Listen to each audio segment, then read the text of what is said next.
नमस्कार। आज एक ऐसे विषय पर गहरी नजर डालते हैं जो जितना दिलचस्प है उतना ही खौफनाक भी। भारत के खौफ के वास्तुकला। अब देखा जाए तो प्राचीन काल के पुराने श्राप हों या आज के दौर के मनोवैज्ञानिक थ्रिलर, इन दोनों की जड़ें एक ही जगह जाकर मिलती हैं, और वो है इंसानी फितरत और इंसान का लालच।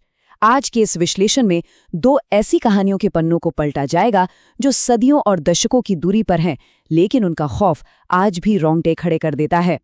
चलिए सीधे गहराई में उतरते हैं। इस सरकारी चेतावनी पर अगर गौर किया जाए, सूर्योदय से पहले और सूर्यास्त के बाद भानगढ़ की सीमाओं में प्रवेश करना सख्त मना है। ये भारतीय पुरातत्व सर्वेक्षण यानी एएसआई का एक असली बोर्ड है। अब जाहिर सी बात है, जब देश की सरकार खुद किसी जगह के लिए ऐसी चेतावनी जारी करती है तो उस जगह की खौफनाक सच्चाई खुद ब खुद साबित हो जाती है। भानगढ़ को ऐसे ही भारत का सबसे रहस्यमयी किला नहीं कहा जाता। भाग 1, भानगढ़ का श्राप। 16वीं सदी के खंडरों में गूंजती आवाजें। तो बात 1573 के उस दौर की है जब ये भव्य किला आबाद हुआ करता था। आमेर के राजा भगवंत दास ने इसकी नींव रखी थी। उस समय गुरु बालूनाथ नाम के एक तपस्वी ने एक चेतावनी दी थी। उन्होंने कहा था कि किले की ऊंचाई इतनी नहीं होनी चाहिए कि उसकी परछाई उनके तपस्या स्थल पर पड़े। शुरुआती पीढ़ियों ने तो इस बात का सम्मान किया, लेकिन तीसरी पीढ़ी ने इस चेतावनी को बिल्कुल नजरअंदाज कर दिया और किले की ऊंचाई बढ़ा दी। लोक कथाओं के अनुसार गुरु बालूनाथ के भयंकर क्रोध और श्राप के कारण पूरा भानगढ़ तबाह हो गया।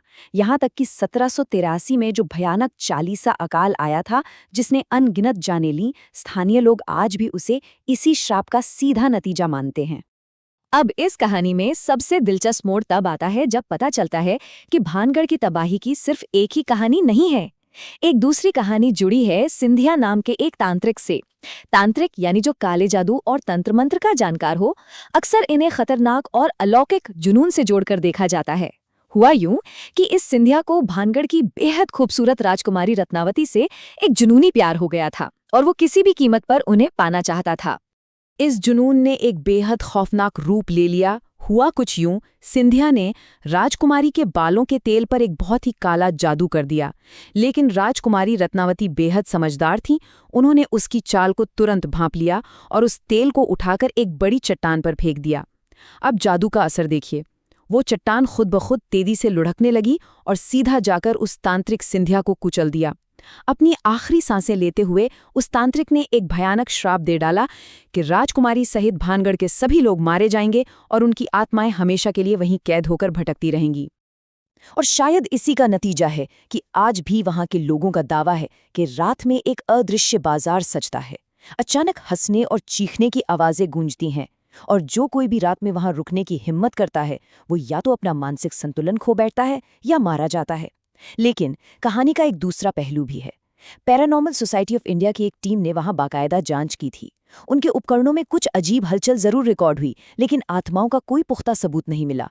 एक बहुत पुरानी अफवाह ये भी है कि ये सारी भूतिया कहानियां सिर्फ इसलिए गढ़ी गई थी ताकि भानगढ़ में छिपे किसी पुराने शाही खजाने को कोई ढूंढ ना सके। अब सच क्या है, ये तो भानगढ़ के खंडहरी जानते हैं। चलिए अब कहानी के इस पड़ाव से एक छलांग लगाते हैं। एक तरफ भानगढ़ का किला है, 16वीं सदी के राजशी खंडहर, जिनकी बुनियाद सदियों पुराने अलौकिक श्रापों पर टिकी है। और दूसरी तरफ है 1990 के दशक का हरियाणा का एक एकांत फार्म हाउस, जिसकी कहानी किसी तंत्र मंत्र पर नहीं बल्कि इंसानी डर, अविश्वास और भयंकर लालच की बुनियाद पर बनी है। भाग 2, हरियाणा के साए। 1990s के दशक का वो खौफनाक फार्म हाउस। ये घटना एक ऐसा मनोवैज्ञानिक सच है जो शहर के शोर से बहुत दूर एक अकेले फार्म हाउस के बंद दरवाजों के पीछे घटित हुई। इस खौफनाक खेल के 3 मुख्य किरदार थे। पहले, राघव मलिक, एक बेहद अमीर बिजनेसमैन जो दिल्ली में रहते थे और दिल के मरीज थे। दूसरी, उनकी पत्नी मोहिनी, जो हमेशा दिल्ली में ही रहती थीं। और तीसरा, सबसे अहम किरदार राजू, उस फार्म हाउस का केयरटेकर। राजू की सबसे बड़ी खासियत क्या थी? उसकी बेदाग वफादारी। वो पिछले 10 सालों से राघव के लिए काम कर रहा था और उसकी निष्ठा पर कभी किसी को कोई शक नहीं हुआ। लेकिन एक शाम जब राघव उस फार्म हाउस पहुंचते हैं तो सब कुछ बदला हुआ था।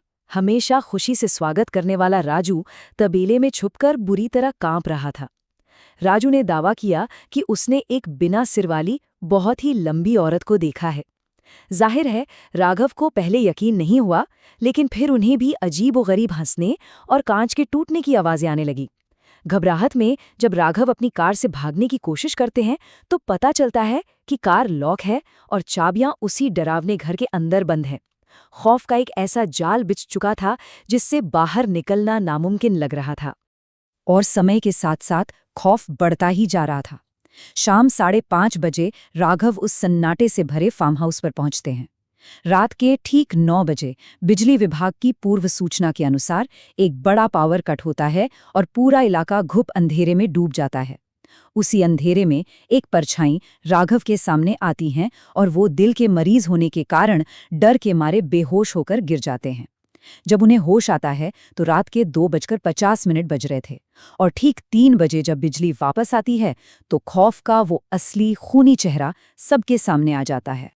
लेकिन यहाँ एक बहुत बड़ा और गहरा सवाल खड़ा होता है।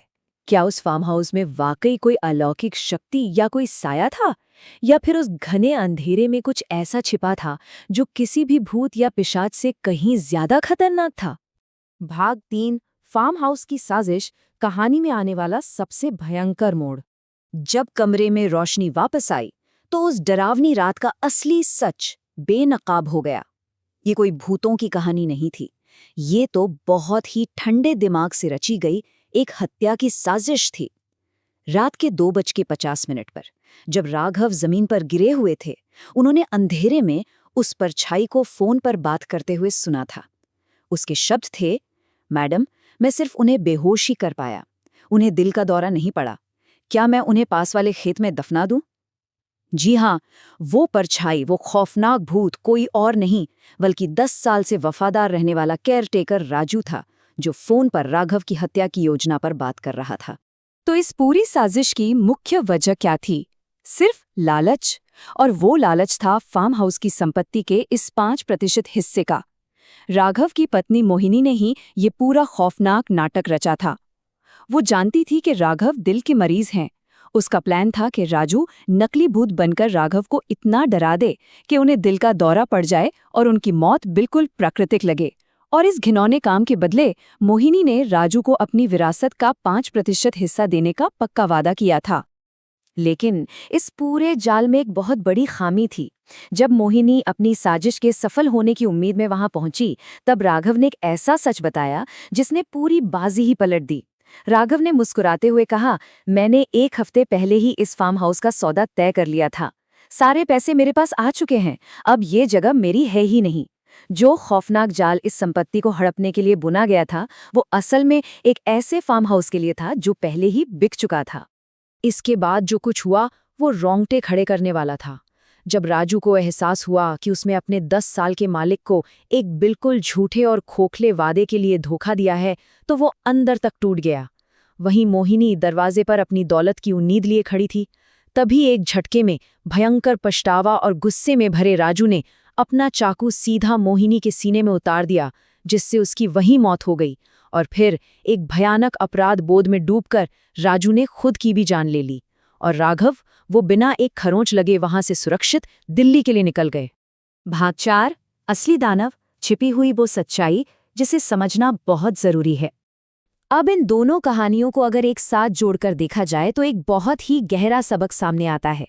चाहे वो 16वीं सदी का कोई राजसी श्राप हो, तांत्रिक सिंधिया का वो पागलपन वाला जुनून हो, या फिर 1990 के दशक में संपत्ति के लिए रची गई हत्या की साजिश हो, खौफ की असली जड़ हमेशा इंसानी जुनून और उसकी अंधी लालच होती है।